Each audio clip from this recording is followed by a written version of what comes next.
I come to this conference, the Eating Disorders Recovery Support Network, in order to be able to reach a broad-based set of practitioners, partners, families, and professionals, all of whom are united in the goal of overcoming eating disorders. And I find it to be an ideal forum not only for giving information, but for sharing information and for generating ideas, because so often in academia, we don't get the direct feedback from families, from practitioners in the community, and it's a wonderful way for us to share what we're doing at a university or in a health-based system with people who are on the ground floor actually doing it, or even more importantly, with people who've actually been consumers of our services, so we understand what we need to do more of and where we can go from here. Only acute suicidality trumps self-starvation. We generally do not stop or redirect FBT unless there's acute suicidality. And I want to be clear here. I take every suicidal threat very seriously. But in my first session, when I'm orchestrating an intense scene, I like to steal kids' thunder. I'm kind of bitchy that way. I actually really like to predict a few things that are going to happen so that when they happen, they're just less exciting to do, right? If a teenager is going to be like, I'm going to run away, and the parents are like, yeah, Dr. Fitzpatrick told us that was going to happen, and actually gave us some tools to deal with that. You were in the room when she did that. I do all of this in front of the patient. It's just less fun, especially when you're like 15 or 16. It's just not as fun. So what I do in my first session is I say we take suicidal threats very seriously, and we have every reason to do so. Of the people who die from anorexia, 50% die from suicide. So I want you to understand that these are risky behaviors. I also want you to understand that whether your child was coming here for anorexia or depression or any other disorder, we would treat the risk for suicide exactly the same.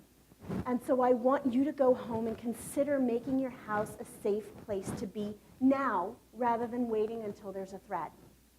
You may consider removing sharp objects or removing objects that can be used to hurt oneself in an impulsive manner from areas where they're easily accessible. I sort of talk parents very briefly, just a couple of sentences, through protecting their home. And then when these behaviors arise, we've already had a conversation about them. We already have a framework for discussing them. Does that make sense to everybody? If a patient is acutely suicidal, we put them in the hospital. We do not put them on our med unit because we don't take people who are on a psychiatric hold onto our facility. Well, we've gone back and forth about that like 100 times in the last. Unless if they're truly medically unstable, we can absolutely put them. But if they're just... But policies flip-flopped on that a lot recently. And so we send them to a facility that's appropriate to manage acute suicidality and then return to treatment. My parents did a lot of things that made me want to die when I was an adolescent. Didn't yours? I came home one time with my boyfriend, and my mother was dressed as a Yoruban African goddess from head to foot. We lived in suburban LA. It was weird.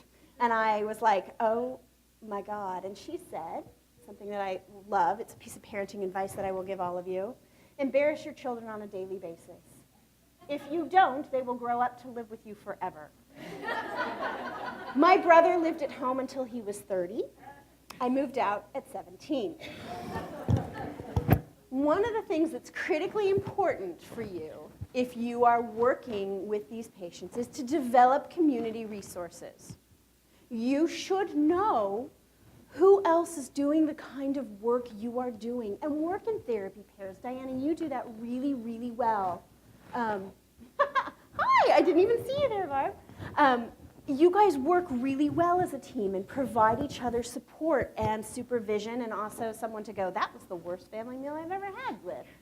You can also establish relationships with other treating clinicians in your community so that your team is speaking the same language. How much easier is that than when they go to the doctor and the doctor says parents shouldn't be a part of renourishment, and they come to you and you say parents are the best people to be in charge of renourishment, and they're not really sure. Maybe you're both doctors, maybe you're not, but that one has an MD, and so therefore they're going to definitely trust that one a little bit better.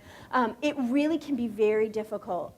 Weekly consultation, both with the treatment team as well as with other people, can be tremendously worthwhile. And we use teleconferencing equipment to do this. Skype also works really well.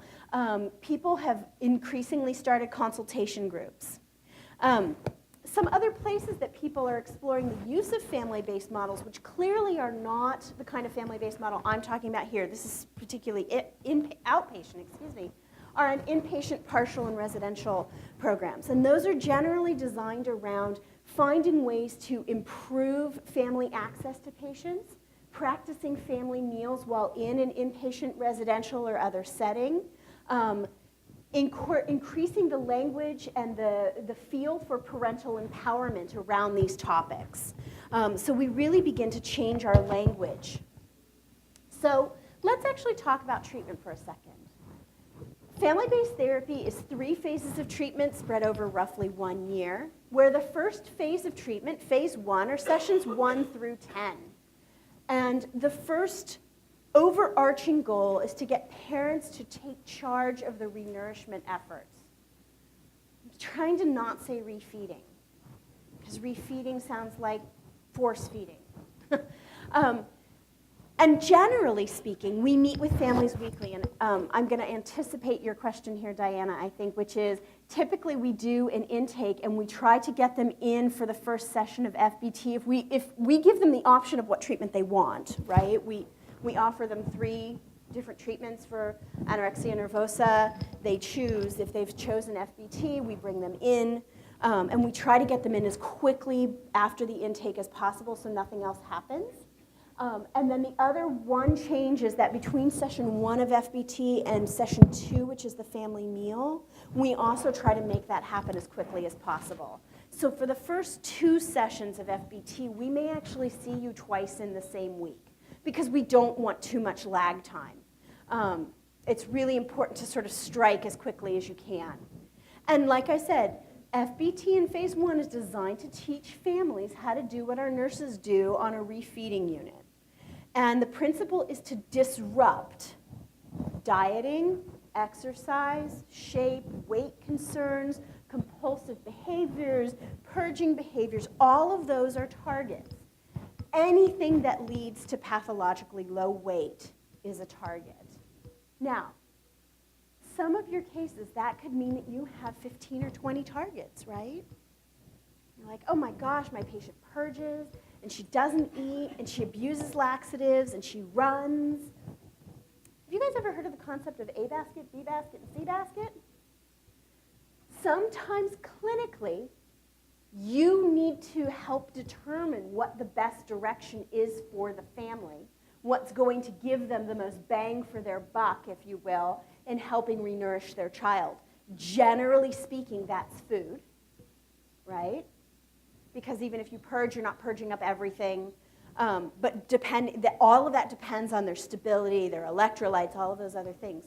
But while we are experts and we can educate and we can say, in my experience, this is a really good place to start, if the family says to you, excessive exercise is the single thing that is most disruptive to us, her life, our family, guess where you just got buy-in from your family? And guess where I think you should probably focus your efforts? Try to never have more than 2 things on the table, or you will lose your focus, your family will lose their focus, everyone will become burnt out. I know we want to fix all of these behaviors. Believe me, I do too. But having a specific focus is most useful for families. And remember, as much as this is a parental empowerment, we are empowering the family in part by joining them. Not by telling them what to do, but by using our wisdom, knowledge, and guidance to help them know what the best places to intervene are. In other words, you need to start where your family is, where they are motivated to take control. And while some families come in ready to storm the barn, and that's great, not all families are.